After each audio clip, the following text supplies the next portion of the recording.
2 বছর পেরিয়ে গেলেও আলোর মুখ দেখেনি নওগাঁ পৌরসভার স্যানিটারি ল্যান্ডফিল ও পয়ঃবর্জ্য পরিশোধনাগার প্রকল্প। খোলা স্থানে ময়লা ফেলায় পরিবেশ দূষণের পাশাপাশি স্বাস্থ্য ঝুঁকি বাড়ছে স্থানীয়দের। কবে নাগাদ প্রকল্প চালু হবে তাও জানাতে পারছে না পৌর কর্তৃপক্ষ। বাবুল আক্তার রানার তথ্য, জিটি ডেস্ক রিপোর্ট। হাগারের দুর্গন্ধে ভরা নওগাঁ শহরের বাতাস। সমস্যা নিরসনে 2018 সালে 12 কোটি টাকা ব্যয়ে স্যানিটারি ল্যান্ডফিল ও পয়ঃবর্জ্য পরিশোধনাগার নামের একটি প্রকল্প হাতে নেয় পৌর কর্তৃপক্ষ।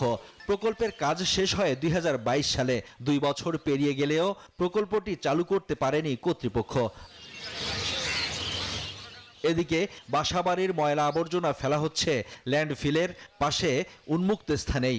আবার ল্যান্ডফিলের ডাম্পিং এলাকায় ফেলা ময়লা থেকে পচনশীল ও অপচনশীল বর্জ্য আলাদা করছেন শ্রমিকরা।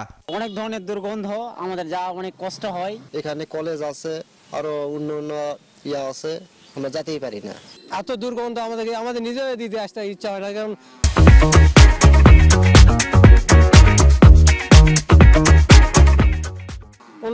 আসতে পারি না, বিদায় দিতে আসতে হয় আমাদের এদিক দিয়ে। আমরা নওগাঁবাসী খুবই কষ্টের মধ্যে আছি।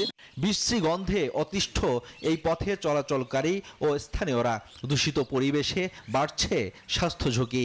খুবই দূষিত এলাকা, চিল বা কাকে এগুলা লিয়ে সমস্ত বাড়ির একনা গাছ গোছালের উপর দিয়ে ফেলিচ্ছে। শোধনাগারটা এখনই সম্পূর্ণ করে এটার বর্জ্যগুলো যথোপযুক্তভাবে সংরক্ষণ করা হোক এবং মানুষকে এই দুর্ভোগের হাত থেকে রক্ষা দেওয়া হোক। পৌর কর্তৃপক্ষ বলছে, প্রকল্পে পচনশীল ও অপচনশীল বর্জ্য আলাদা করার যান্ত্রিক ব্যবস্থা নেই।